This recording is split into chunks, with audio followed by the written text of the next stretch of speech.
అన్నా క్యాంటీన్లు పునఃప్రారంభం అయ్యాయి. అయితే ఇది వైసీపీ వారికి నచ్చట్లే. కారణం ఏంటో అర్థం కావట్లే. ఆదివారం భోజనం ఎందుకు పెడతలేదు? 3 ఇడ్లీలు ఏంటి, 10 ఇడ్లీలు పెట్టాలి కదా మీరు. ఇలా అన్నా క్యాంటీన్లు పెట్టడం రాష్ట్ర ఖజానాకి నష్టం అన్నట్టు చంద్రబాబు నాయుడు ఏదో సెల్ఫ్ పెంచుకోవడానికే ఈరోజు ఇది అన్నా క్యాంటీన్ని ముందుకు తీసుకొచ్చాడంటూ వైసీపీ వారు ఎలా పడితే అలా మాట్లాడుతున్నారు. నాకు అర్థం అవట్లే. భిక్షగాలం చేస్తున్నాడని మొన్న ఒక ఎమ్మెల్యే చెప్తున్నాడు. ఏంటి చంద్రబాబు ఈ స్కీమ్ పెట్టి భిక్షగాలం చేస్తున్నాడండి ప్రజల్ని. అసలు ఏం మాట్లాడుతున్నారో అసలు అర్థం అవ్వట్లేదు. మరి వాళ్ళ ఉద్దేశం ఏంటంటారో అసలు అన్నా క్యాంటీన్ పట్ల పునఃప్రారంభం పట్ల అతను ఇస్కాన్ వారికి అంటే అక్షయ పాత్ర ఫౌండేషన్ వారికి ఈ యొక్క మొత్తం సార్ తలుచుకుంటే తన అనుయాయులకో లేకపోతే తన సంబంధించినటువంటి వ్యక్తులకో పార్టీ కాంట్రాక్టర్లకు ఇచ్చుకోవచ్చు కాంట్రాక్ట్. కానీ అతను ఇస్కాన్ వారికి ఇచ్చి transparency Jaganmohan Reddy and gang gang అంటారు. వాళ్ళు అలా మాట్లాడకపోతే ఇంకెలా మాట్లాడతారు సుబ్బు? ఒక ఎమ్మెల్యే మాట్లాడుతాడు, ఎరిక్సన్ బాబు మీద గెలిచాడు అక్కడ ఒక అతను. అదే నువ్వు అన్న మాట బిచ్చకాలం చేస్తున్నాడు, చాలా తప్పుడు మాట్లాడది. ఇంకో అంబటి రాంబాబు ఏమో పెద్ద అవినీతి స్కామ్, ఇందులో స్కామ్ అంటే అలాగే ఇందులో స్కామ్ ఏముంటుంది? 30 రూపాయలు 26 రూపాయలు 28 రూపాయలు 30 రూపాయలు ఖర్చు అయ్యేదానికి 5 రూపాయలు పెడతాలో స్కామ్ ఏముంటుంది? ఇప్పుడు అందులో ఎవరైనా తీసుకుంటే అందులో లాభం ఏముంటుంది? సరిగ్గా దొబ్బుతారు, ఫుడ్ క్వాలిటీ బాగాలేదు, అది లేదు ఇది లేదని పిక్కు తినేస్తారు. చాలా క్రిటికల్ ఇది. కాల్నాడు సంస్థ అయితే వాళ్ళకు క్రెడిబిలిటీ ఉంది, పరిశుభ్రంగా హైజీన్ రుచిగా శుచిగా అన్నీ చేస్తారని వాళ్ళకి అప్పచెప్పారు. అది వాళ్ళకి ఇదే పని మీద ఉంటారు, లాభాపేక్ష లేకుండా. ఇది వ్యాపారం కింద చూడరాళ్ళు. ఒక ధార్మిక సంస్థ ఇది ఒక సత్కార్యము సత్సంకల్పము ఉన్నది కాబట్టి ప్రజాహితం కోరి చేస్తారు. అయితే అసలు అన్నా క్యాంటీన్లు ఎందుకు అనేటువంటి ప్రశ్నలు వస్తాయి. సంక్షేమం అంటే ప్రతి నెల వాళ్ళ బ్యాంక్ అకౌంట్లోనే ప్రతి నెలకు 2 నెలలకు ఒకసారి 3 నెలలకు ఒకసారి లేకపోతే స్కీముల పేరుతోటి 25,000 20,000 వేసేసి ఖర్చు పెట్టేసుకుంటారా, తాగేసి దొలేంట్రా అంటాం సంక్షేమం కాదు. మౌలిక వసతులు, ప్రాథమిక అవసరాలు. ప్రాథమిక అవసరం టీడీపీ దాని సిద్ధాంతం అది.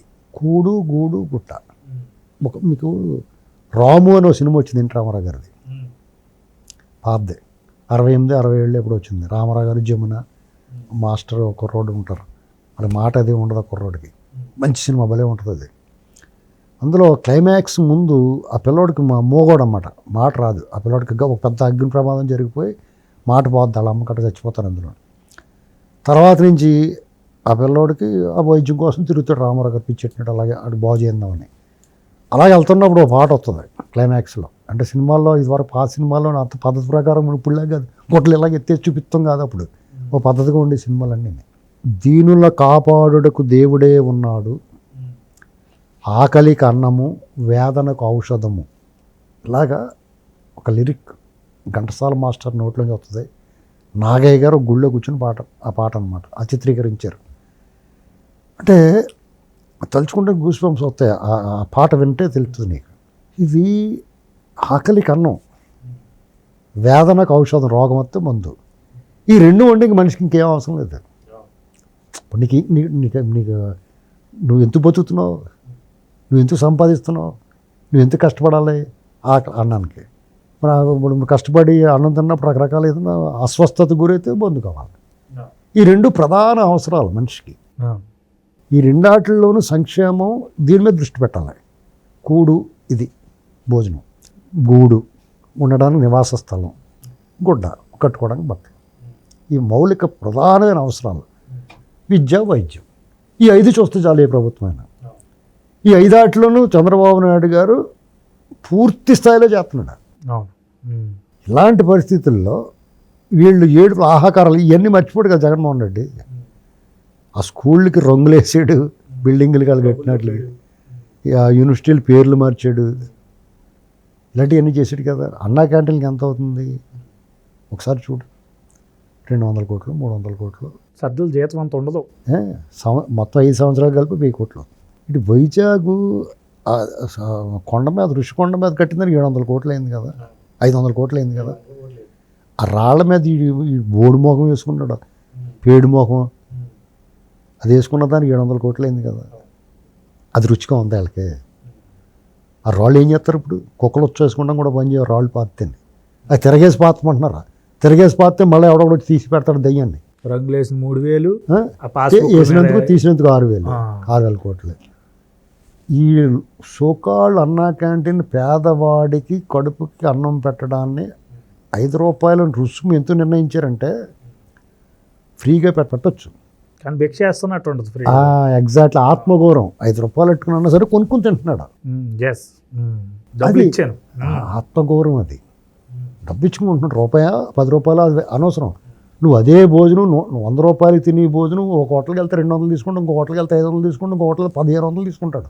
ఏదైనా రేటు ధరల వ్యత్యాసం ఆ పరిసరాలను బట్టి వాళ్ళు మెయింటెనెన్స్ బట్టి రకరకాల కారణాలు. అంతేగాని ఎంతో కొంత ధర అయితే నువ్వు నిర్ణయించి ఇవ్వాలి కదా. డబ్బులు ఇచ్చి కొనుక్కుంటున్నాడు. అది ఎలా ఉపయోగము?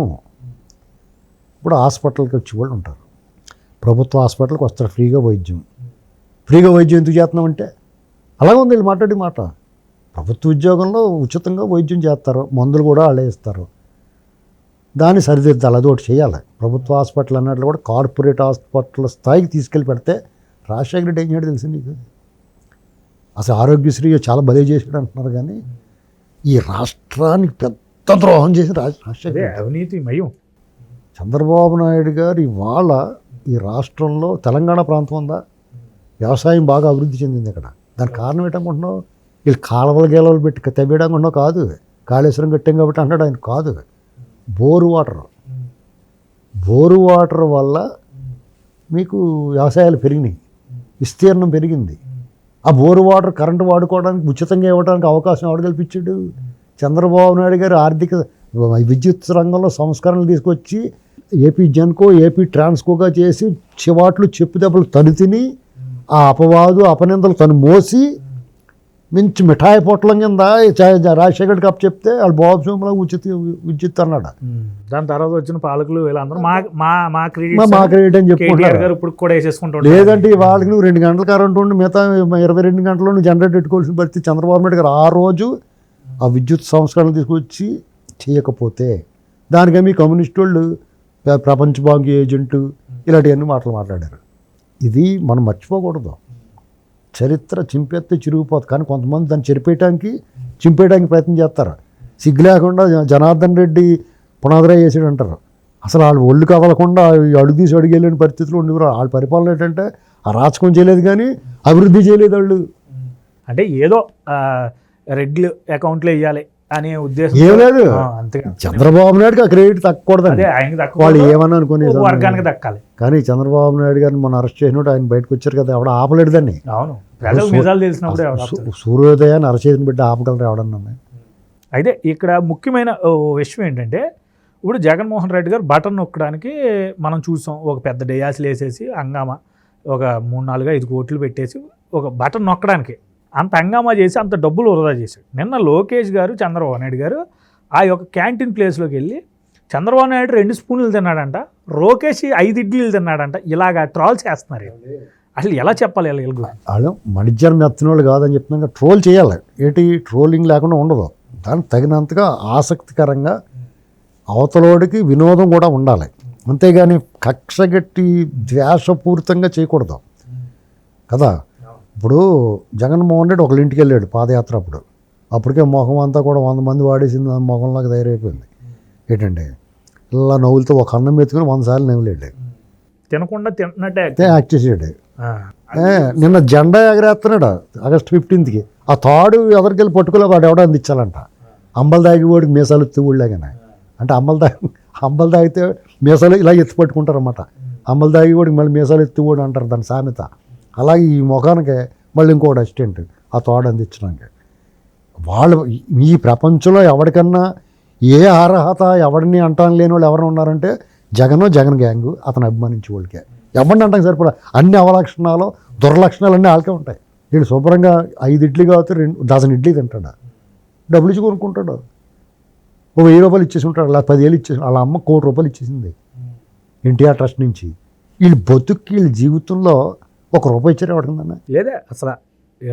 అన్నా క్యాంటీన్ని జగన్మోహన్ రెడ్డి ఎలక్షన్ ముందు వీళ్ళు అన్నా క్యాంటీన్లు హామీ ఇచ్చారు కదా, నడిపించారు కదా. 2019 రోజే పెట్టింది రాజన్న క్యాంటీన్ అని. ఇంకొకటి ఎవడో పెట్టాడు, ఆడ ఒక రామకృష్ణారెడ్డి రామకృష్ణారెడ్డి మంగళగిరిలో అక్కడ పెట్టాడు 10 రోజులు 15 రోజులు 2 నెలల్లో. ఇదేదో వాళ్ళు కంటిన్యూ చేస్తారు, పేరు మార్చి అనుకున్నాం. దుర్మార్గంగా వాళ్ళు ఎంత నీట్గా క్యూట్గా చాలా పద్ధతిగా పరిశుభ్రంగా చూడడానికి ఆకర్షణీయంగా పెట్టిన వాటిని పేరు మార్చి రాజశేఖర రెడ్డి ముఖం వేసి పెట్టుకోవచ్చు. వాడికి పెట్టి గుణం లేదయ్యా, కడుపు మీద అంతాడు. ఇప్పుడు చంద్రబాబు నాయుడు గారు అన్నం పెట్టేవాడు, జగన్మోహన్ రెడ్డి కన్నం వేసేవాడు. ఇది తెలిపిన జనాలకి, అందుకని పంపించేశారు. ఇంకోటి ఏంటంటే టీడీపీ వాళ్ళు జగన్మోహన్ రెడ్డి ఇంత అరాచకం చేసినా, ఉన్న అన్న క్యాంటీన్లు తీసేసినా ఎక్కడికక్కడ చాలా చోట్ల అన్న క్యాంటీన్లు పెట్టి నడిపించారు. ఆఖరి 2-3 సంవత్సరాలు అన్న క్యాంటీన్, నిమ్మల రామానాయుడు గారు అయితే 5 సంవత్సరాలు అన్న క్యాంటీన్ నడిపించాడు. ఆయన ఎంత ఇబ్బంది పెట్టేశారు. ఆ అన్న క్యాంటీన్ తీయించేస్తే వేరే చోట షెడ్ వేసి పెడితే కూడా అక్కడ కూడా నడపనివ్వకుండా రకరకాలుగా హింసించారు. ఇప్పుడు ఎన్ఆర్ఐ టీడీపీ వాళ్ళు ఉన్నారు, ఎన్ఆర్ఐ టీడీపీ ఉమెన్ వింగ్ అని ఉంది, శివానీ గారిని. ఒకసారి ఆవిడ ఇక్కడికి వచ్చినప్పుడు వాళ్ళు వర్క్ చేశారు పార్టీకి తరపున. వాళ్ళు ఏదో క్యాడర్ని కలవటం, మాట్లాడటం, వాళ్ళతో రెగ్యులర్గా మాట్లాడటం, పార్టీ విధానాలని ప్రచారం చేయటం ఇలాంటివన్నీ చేశారు. నేను ప్రత్యక్ష సాక్షి వాళ్ళు ఏమేమి చేశారు. వాళ్ళు యలమంచిలో క్యాంటీన్ పెట్టారు, పాతపట్నం 2 చోట్ల. ఒక వారం రోజుల వ్యవధిలో సంవత్సరాల క్రితం వాళ్ళు ఓపెన్ చేశారు. ఓపెన్ చేసి స్టిల్ మళ్ళీ వాళ్ళు ఏం చెప్పారు, అప్పుడు ఎన్ఆర్ఐ టీడీపీ కోఆర్డినేటర్ జయరామ్ గారు ఉండేవాడు. ఆయన ఏమన్నాడు, ఈ 2 ఓపెనింగ్కి వచ్చాడు ఆయన. ఆ వేదిక మీద నేను కూడా ఉన్నాను. ఆయన ఏమన్నాడంటే, చంద్రబాబు నాయుడు గారు అధికారంలోకి వచ్చి మళ్ళీ ఆయన అన్నా క్యాంటీన్ ఓపెన్ చేసే వరకు కూడా ఈ నడిపిస్తూ ఉన్నారు. అలాగే నడిపించారు వాళ్ళు. $40,000. కొంతమంది ఇంకా మందలపు రాము గారిని ఇలాంటి కొంతమంది ఉన్నారు, వాళ్ళందరూ వచ్చారు. శివానీ గారు ఒక్క ఆవిడే $40,000 ఇచ్చింది. వీళ్ళతో మిగతా వాళ్ళందరూ ఇచ్చారు. ఇచ్చితో నడిపించారు ప్రతి నెల. మేము క్లియర్ ప్రత్యక్ష సాక్షులు మేము. ఇంకా 2-3 చోట్లకి ఆవిడ సిద్ధపడిన పాయకరాపాటి అనిత గారు దాన్ని అందిపించుకోలేకపోయింది. ఆవిడకున్న మహిళా అధ్యక్షురాలుగా ఆవిడకున్న బీజీలో ఆవిడ వీళ్ళ దగ్గర సహాయం పొందలేకపోయింది. చిన్ని గారు కూడా అక్కడికి క్యాంటీన్ తాలూకు వ్యాన్ అది ఇస్తాన్నాడు. ఇలా ఎంతోమంది ముందుకు వచ్చేసారయ్యా. మంగళగిరిలో పెట్టారు, కుప్పంలో పెట్టారు. ఇవన్నీ నడమనివ్వకుండా అడ్డంపడి కోరి రాక్షసులు వీళ్ళు. యజ్ఞం యాగం లోక కళ్యాణార్థం ప్రజా సంక్షేమం కోరి, ప్రజాక్షేమాన్ని కోరి ఒక యాగం చేస్తున్నాడు. మాసం మొక్కలో రక్తం పోసి రాక్షసులు వచ్చి పూర్వం రాముడు వాళ్ళందరూ రామలక్ష్మణులు వెళ్ళి అలా యాగ కొండలను కాపాడేవారు కదా. అలాగా వీళ్ళు తుర్మ రాక్షసుల్లాగా పైనుంచి నీ సంపూర్ణ రామాయణ అంటే సినిమా చూస్తే తెలుసు నీకు. పైనుంచి వాళ్ళు నవ్వుకుంటే కూరలయ్యి వేసుకుని మాసం మొక్కలు కట్టబడుతూ ఉంటారు అందులోని, యాగకొండంలోని. అలా చేశారు వాళ్ళు. ఇది వాళ్ళు వీళ్ళు ఇంకా ఎడుతారు. నువ్వు వీళ్ళ రోదనలు, ఆర్తనాదాలు, ఆహాకారాలు, ఆకాశం మిన్ను మన్ను ఏకమైపోద్ది. వాళ్ళ రోదనలతో ధ్వని, ఆ ధ్వని ప్రతిధ్వని కింద మారిపోద్ది. ఆ ఏడుపులు వెళ్ళలేవు నువ్వు. అదే మన అరుంధతి సినిమాలో ఆడు బాక్స్లో ఉన్నప్పుడు, ఆ బాక్స్లో ఇప్పుడు అమ్మ అరుంధతి అని కేకేస్తూ ఉంటాడు కదా. అలాగే వీళ్ళ రోదలను నువ్వు తట్టుకోలేని విధంగా కూడా. అప్పుడు నువ్వేమంటావంటే, చంద్రబాబు గారు కొంచెం తగ్గించండి బాబు సంక్షేమం అభివృద్ధిని, వీళ్ళకి ఏడుపులు వెళ్ళలేకపోతున్నాం మేము అని నువ్వు బతిమాలుకోవాలి వీళ్ళని. నీకు నిన్న ఒక అద్భుతం జరిగింది. చాలామంది టాటా వాళ్ళని కలిసారు అనుకుంటున్నారు కదా చంద్రబాబు గారు. కాదు, ఇంకా 20 మంది వచ్చారు ఆయన్ని. వీళ్ళు ఏడుపులు తట్టుకోలేక చెప్పలేదు. ఇది అండర్లైన్ చేసుకున్నావు. నీకు ఒక అద్భుతాన్ని సృష్టిస్తాడు ఈయన. ఇది వరకు కొంచెం మెల్లమెల్లగా చేశారు. ఈసారి నిజంగానే మాంత్రికుడు ఆయన. అభివృద్ధి మాంత్రికుడు అంటే మాంత్రికుడే. సంక్షేమం అభివృద్ధి అనేటువంటి దాన్ని అసలు నీకు కని విని ఎరగని రీతిలో నభూతో నా భవిష్యత్ అన్నట్టుగా ఆంధ్రప్రదేశ్లో ప్రజలు దిగ్భ్రాంతికి గురవుతారు. జగన్మోహన్ రెడ్డి అరాచకానికి ఎలాగైతే షాక్ అయిపోయారో అంతకు మించిన షాక్ అవుతారు వీళ్ళు చేసే అభివృద్ధికి. దానికి ఏంట్రా బాబు ఇది నిజమేనా, గెలుకుని చూసుకుంటారా? అది ఆల్రెడీ కనపడుతుంది కదా, వాతావరణం మారిపోయింది. నేను ఆగస్టు 15 అండి జెండా వందనం చేసినప్పుడు చంద్రబాబు నాయుడు గారి గురించి వెనకాల చెప్తుంటే వాయిస్ ఓవర్లో గూస్ బంప్స్ రాలేదా నీకు? ఒక స్వేచ్ఛ, ఒక ప్రశాంతమైన వాతావరణం, అమ్మాయ అని ఒక దెయ్యాల గొప్ప నుంచి బయటకు వచ్చినట్లేదా నీకు? అందరికీ హ్యాపీగానే ఉన్నారు ఈరోజు రాష్ట్రంలో. అంతే సింపుల్.